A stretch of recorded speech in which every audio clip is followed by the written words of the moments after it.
नमस्कार, मैं हूं राम पाराशर और आप देख रहे हैं पब्लिक फर्स्ट का विशेष कार्यक्रम एस्ट्रोलॉजी फर्स्ट सर्वदा भारतीय। हम आज बात करेंगे मकर संक्रांति की। जी हाँ, मकर संक्रांति जो पौष माह में आती, हिंदू धर्म के हिसाब से पौष माह में मकर संक्रांति का बड़ा ही महत्व माना गया है। इसके विषय में कई किंवदंतियां भी हैं कि मकर संक्रांति खासकर तब मनाई जाती है जब सूर्य उत्तरायण होते हैं। हालांकि इस महत्व को समझाने के लिए हमारे साथ आज मौजूद है हमारे स्टूडियो में पंडित गजेंद्र शास्त्री जी। गजेंद्र शास्त्री जी, आपका बहुत बहुत स्वागत है पब्लिक फर्स्ट के इस एस्ट्रोलॉजी फर्स्ट कार्यक्रम में। तो गजेंद्र जी, मैं ये पूछना चाहूँगा आपसे कि किस तरह का ये मकर संक्रांति क्यों मनाई जाती है और मकर संक्रांति ही क्यों कहते हैं इस कार्यक्रम? बहुत बढ़िया प्रश्न।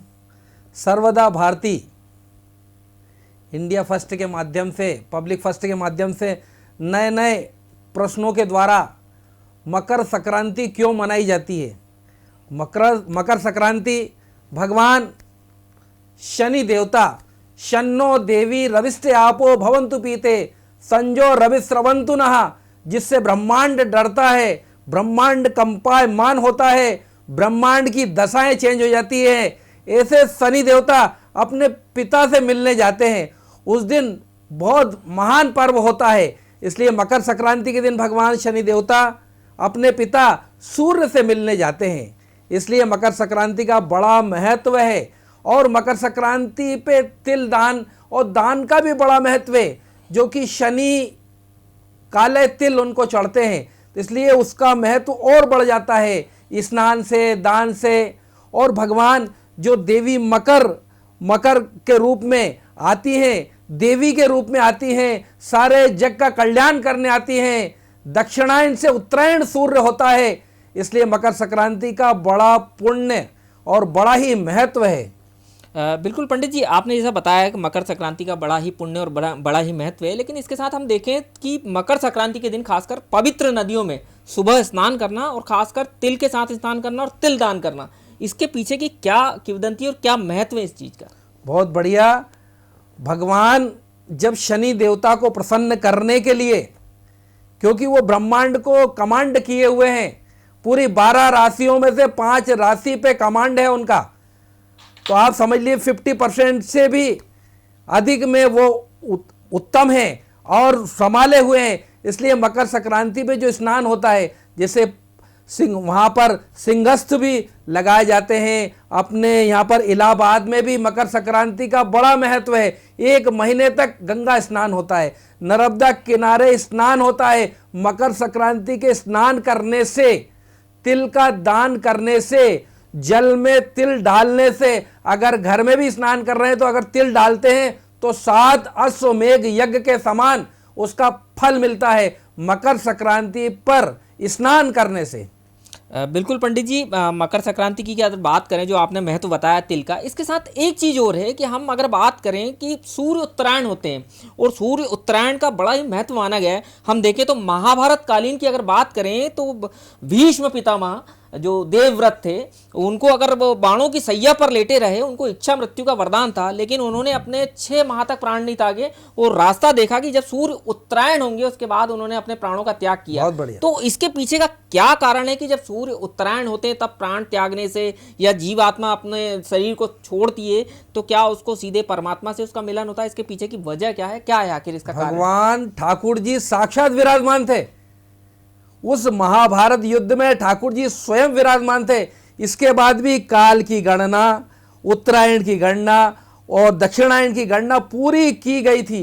इसलिए की गई थी कि संसार में हमें दक्षिणायन में कोई कार्य नहीं करना चाहिए, कोई शुभ कार्य नहीं करना चाहिए। यज्ञ व्रत बड़े जो कार्य हैं, जो जन कल्याण के लिए हैं, अश्वमेध यज्ञ हैं, इसलिए भगवान स्वयं वहां पर उपस्थित थे।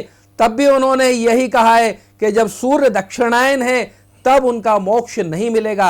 अगर भीष्म पितामह अगर दक्षिणायन में अगर उनका मृत्यु हो जाती तो उनको स्वर्ग लोक प्राप्त नहीं होता, वो नरक में जाते। भगवान के होते हुए भी वो नरक में जाते। इसलिए उन्होंने पूरा 6 महीने तक इंतजार करा। जब ठाकुर जी सामने खड़े हुए थे और सूर्य भगवान उत्तरायण हुए थे, जब उनका मोक्ष हुआ था। बिल्कुल पंडित जी, अगर कहा जाए तो सही मायने में ये माना जाता है कि ईश्वर के साक्षात यदि दर्शन करने हैं तो सूर्य को देखकर किए जाते हैं। सूर्य का अर्घ चढ़ाना यानी आपने ईश्वर के साक्षात दर्शन कर लिए। इस समय पृथ्वी पर साक्षात दर्शन सूर्य के होते हैं और उन्हीं को परमात्मा स्वरूप में माना जाता है। तो जब सूर्य उत्तरायण होते हैं तब क्या सूर्य, भगवान सूर्य का तेज बढ़ता है या उसके पीछे की क्या कारण है? क्या वो काल और दशा गणना के हिसाब से किस तरह से चेंज होता है और इसका क्या प्रभाव मानव जीवन पर सूर्य उत्तरायण के बाद पड़ता है? बहुत बढ़िया प्रश्न है। नवग्रह में शनि भगवान का क्या प्रभाव पड़ेगा, हमारे राहु का क्या पड़ेगा प्रभाव, केतु का क्या पड़ेगा, बुध का क्या पड़ेगा, सबके प्रभाव अलग अलग है। ऐसे ही सूर्य भगवान का प्रभाव कृष्णेन रजसा वर्तमानो निवेशयन मृतंच हिरण्येन सविता रथेन देवो जाति भुवनानि वसन्न। आदित्य हृदय स्तोत्र में भी लिखा हुआ है कि भगवान राम को रावण को मारने जाना था तो भी सूर्य भगवान की आराधना की थी, तभी वो राम जी ने रावण को मारा था और अच्छे से उसका युद्ध हुआ था, जिसके कारण रावण को हारना पड़ा, जो कि एक वनवासी से, एक मनुष्य से हार गया था, जिससे देवता डरते थे। सारे यक्ष गंधर्व, सारे देवी देवता, ब्रह्मा विष्णु महेश सब डरते थे उससे। शंकर जी स्वयं उससे नाराज रहते थे कि ये दुष्ट है लेकिन मेरा भक्त है, इसलिए प्रसन्न भी रहते थे। तो सूर्य भगवान का इतना महत्व है कि उनको, उनका जो तेज है, उनका जो पराक्रम है, उसको दिखाने के लिए नॉर्मल तौर पे आप शनि का प्रभाव कैसे पड़ेगा उसको आप थोड़ी देर बाद समझ पाएंगे। अगर आप गुरु का प्रभाव जानेंगे, गुरु ग्रह का क्या प्रभाव पड़ेगा उसको बहुत देर बाद समझ पाएंगे, राहु का बहुत देर बाद समझ पाएंगे, लेकिन सूर्य का तुरंत इसलिए समझ पाएंगे कि आप दोपहर में 2 घंटे आप खड़े हो जाइए बाहर, अपने आप पसीने में तर हो जाएंगे। आपको ग्रह स्वयं बताएगा कि मेरा कितना तेज है, मेरा कितना प्रभाव है।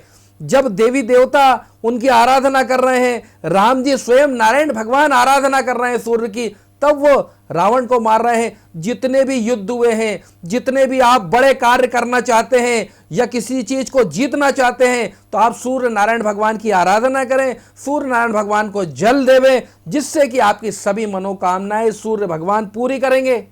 बिल्कुल, आपने बहुत अच्छे शब्दों में सारी चीज़ें बताई मकर संक्रांति को लेकर। लेकिन मेरा एक आखिरी सवाल ये है कि आज के समय में मकर संक्रांति को लेकर किस तरह से आम आदमी को पूजन या भजन या भगवान सूर्य की आराधना किस तरह से करनी चाहिए, बहुत साधारण चीज़ों में, ताकि आदमी बहुत ज़्यादा आडंबर न करते हुए ईश्वर के सामने किस तरह से बहुत बढ़िया, बहुत बढ़िया। इंडिया फर्स्ट, पब्लिक फर्स्ट, बहुत अच्छे, मतलब किसी को कोई परेशानी नहीं जाए, कोई दान करने में, पुण्य करने में, आराधना करने में, नमस्कार करने में।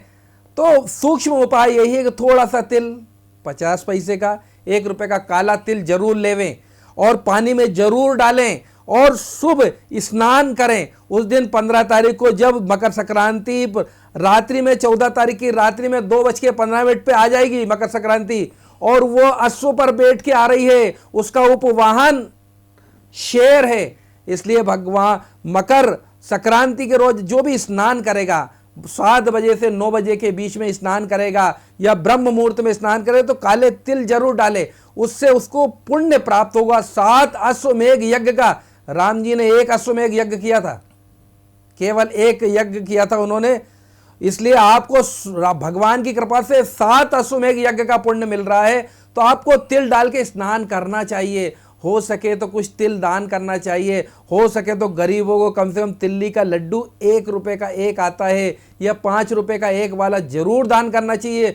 छोटे छोटे दान से, छोटे छोटे कार्य से आपका वो जो आप चाहते हैं वो सब चीज मिल जाएगी आपको। छोटा छोटा काम करें, छोटा छोटा दान करें, जिसमें ना पैसा लगे और कुछ नहीं तो मुस्कुरा के उस दिन संक्रांति के दिन प्रणाम करें उनको। बिल्कुल। तो देखा दर्शकों, आपने किस तरह से पंडित जी ने हमको मकर संक्रांति के विषय में विस्तार पूर्वक बताया। सनातन धर्म एक ऐसा धर्म है जिसका हर एक त्योहार कहीं ना कहीं वैज्ञानिक तथ्य को लिए हुए है, जिसका फायदा निश्चित रूप से आम आदमी को मिलता है यदि वो उसको जाने। और जानने के लिए हमारे पास ऐसे आचार्य लोग हैं जो बताते हैं कि इसका वास्तविक महत्व क्या है और इसका फायदा क्या होता है। इंसान के शरीर में यदि सब कुछ कहा जाए तो सूर्य की रोशनी, सूर्य की किरणों का बड़ा प्रभाव पड़ता है। और अब जब सूर्य का ही मेन कहा जाए तो सूर्य का ही उत्सव है मकर संक्रांति, तो मकर संक्रांति जब भगवान सूर्य उत्तरायण होते हैं उस दौरान यदि हम सुबह ब्रह्म मुहूर्त में स्नान करेंगे तो निश्चित रूप से आपके तन में, आपके मन में और आपके धन में सभी जगह बढ़ोतरी निश्चित रूप से होगी। ये सनातन धर्म कहता है, ये हमारे आचार्य ने बताया। तो जिस तरह से आप देख रहे थे एस्ट्रोलॉजी का पब्लिक फर्स्ट का एस्ट्रोलॉजी विशेष कार्यक्रम, जिसमें पंडित गजेंद्र शास्त्री जी ने हमको बताया कि किस तरह से मकर संक्रांति मनानी और मकर संक्रांति का आखिर महत्व क्या है। आपका बहुत बहुत धन्यवाद पंडित जी इस कार्यक्रम में। तो आप देखते रहिए पब्लिक फर्स्ट सर्वदा भारती।